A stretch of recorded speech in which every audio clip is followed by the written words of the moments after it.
خالق کائنات سے دعا ہے کہ خالق کائنات مجھے حق اور سچ بیان کرنے کی توفیق عطا فرمائے، اور اس کے بعد مجھے اور تمام حضرات کو عمل کی توفیق عطا فرمائے۔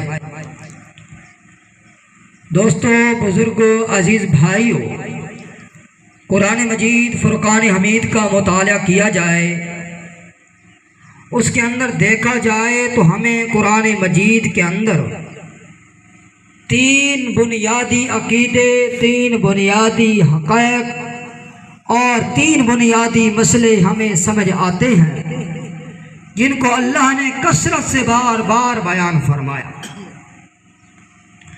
پہلی چیز، اللہ نے اپنی توحید بیان فرمائی، اپنا الہ ہونے کا بیان فرمایا کہ میں ہی تمہارا خالق و مالک ہوں، میں ہی تمہارا مشکل کشا حاجت روا ہوں، میں ہی بچے بچیاں پیدا کرنے والا ہوں، مشکل آئے تو مشکل کو ٹالنے والا میں ہوں، اور فرمایا کہ عزت ذلت دینے والا میں ہوں، ساری پریشانیوں کو دور کرنے والا میں ہوں۔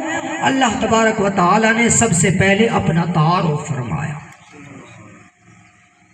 اپنا تعارف بار بار فرمایا میں کون ہوں۔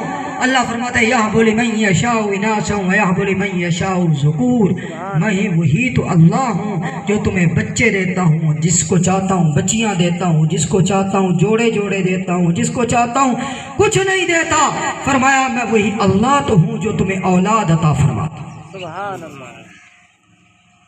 اللہ تبارک و تعالی نے اپنی تعریف کرتے ہوئے، انسان کو سمجھاتے ہوئے قرآن مجید میں ایک اور مقام بیان فرمایا میں وہی اللہ ہوں جس نے تمہارے لیے جانوروں کو پیدا کیا، پھر ان جانوروں سے تمہارے لیے اللہ فرماتے ہیں میں اندر سے دودھ کو پیدا کرتا ہوں، اس دودھ کو تم پیتے ہو، جان تمہاری بنتی ہے، تمہاری طاقت بنتی ہے۔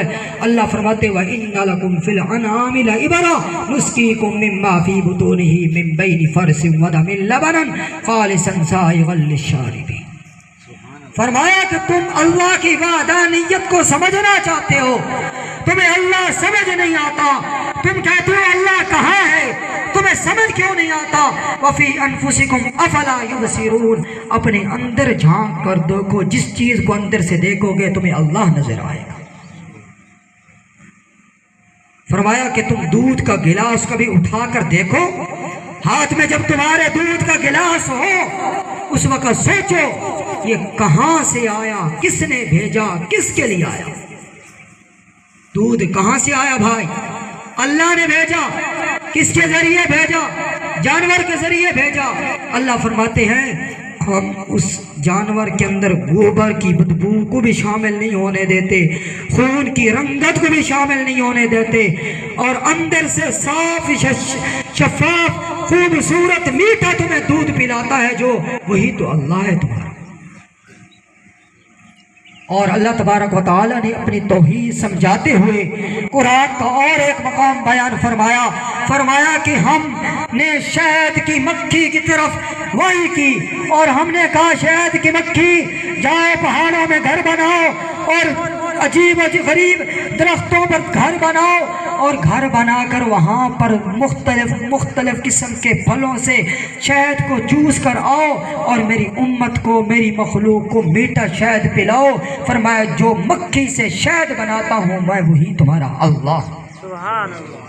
اللہ کی ذات کو پہچاننا ہو، اللہ فرماتے ہیں افلا یبصرون، اپنے اندر دیکھو۔ وفی انفسکم افلا یبصرون، اپنے اندر دیکھو۔ میں وہی اللہ ہوں جس نے تمہیں آنکھیں عطا فرمائی، میں وہی اللہ ہوں جس نے تمہیں کان عطا فرمائے، میں وہی اللہ ہوں جس نے تمہیں زبان عطا فرمائی، میں وہی اللہ ہوں جس نے چلنے کے لیے تمہیں پاؤں عطا فرمائے، میں وہی اللہ ہوں جس نے ساری چیزیں تمہیں عطا فرمائی۔ اللہ تبارک و تعالی بڑی قدرت کے مالک ہیں، آنکھیں ہیں، اللہ تبارک و تعالی نے دیکھنے کی صلاحیت چھین لی۔ اندھا ہے، آنکھیں موجود ہیں لیکن دیکھ نہیں سکتا، آنکھوں کی صلاحیت دیکھنے کی اللہ نے چھین لی۔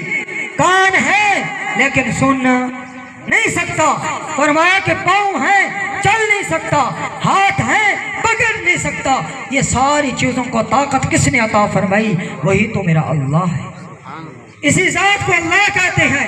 اللہ تبارک و تعالی نے بار بار یہ باتیں بتلائی ہے، فرمایا کہ تم اللہ کی نعمتوں کو دیکھو، اللہ کی نعمتوں کو دیکھ کر فرمایا کہ تم میرا شکر ادا کرو، واشکروا لہ، میرا شکر ادا کرو۔ فرمایا کہ اللہ فرماتے ہیں میں نے تمہیں نعمتیں دی، میری نعمتیں کھاؤ، میرا شکر ادا کرو، واشکروا لہ، تم میرا شکر ادا کرو اور میری ناشکری نہ کرو۔ سب سے زیادہ اللہ نے اپنا تعارف بیان فرمایا۔ دیکھو سب ارادے، میرا ارادہ ہے میں اپنے ارادے سے کچھ نہیں کر سکتا۔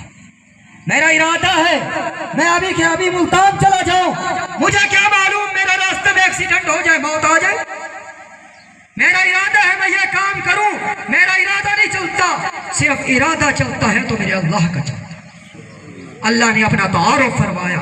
دیکھو ابراہیم خلیل اللہ ہے، اللہ کا دوست ہے، بڑا نبی ہے، جس کے صدقے فرمایا کہ اللہ نے کائنات بنائی۔ ہمارا پیغمبر جناب محمد رسول اللہ صلی اللہ علیہ وسلم وہ بھی ابراہیم خلیل اللہ کی دعاؤں کا ثمرہ بن کر آیا۔ ابراہیم خلیل اللہ اپنے بیٹے کو ذبح کر رہے ہیں۔ اسماعیل بھی نبی ہے، ابراہیم بھی نبی ہے۔ ایک نبی چاہتا ہے میں ذبح ہو جاؤں، دوسرا نبی چاہتا ہے میں ذبح کر دوں۔ فرمایا کہ اللہ فرماتے ہیں کہ اسماعیل کا ایک بال بھی نہ کٹنے پائے۔ دو نبیوں کے چاہتے ہوئے بھی اللہ کی چاہت نہیں تو ایک بال بھی نہیں کر سکتا جب تک میرا اللہ نہ چاہے۔ چھری کے اندر طاقت ہے، صلاحیت اللہ نے رکھی ہے، چھری کا کام ہے کاٹنا، لیکن اللہ کا حکم نہ ہو تو چھری ایک بال بھی نہیں کاٹ سکتی۔ آگ کا کام ہے جلانا۔ ابراہیم خلیل اللہ 40 دن آگ کے اندر رہے، آگ نے جلایا نہیں۔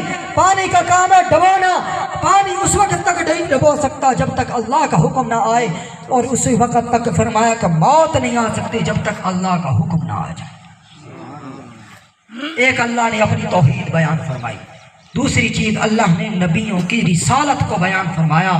وہ نبی جو اللہ کی طرف سے نمائندے بن کر آئے، لوگوں کی ہدایت کے لیے آئے، لوگوں کو ایک پیغام دیا، قولوا لا الہ الا اللہ تفلحوا، اے دنیا کے لوگوں لا الہ الا اللہ پڑھ لو، اس میں تمہاری کامیابی ہے۔ لا الہ الا اللہ پڑھ لو، کامیابی ہے۔ ہر نبی نے آ کر امت کے لوگوں کو واضح و نصیحت کی، دین کی طرف بلایا، اللہ کی وحدانیت کی طرف بلایا، دین کی تبلیغ کی۔ اللہ نے 1,24,000 انبیاء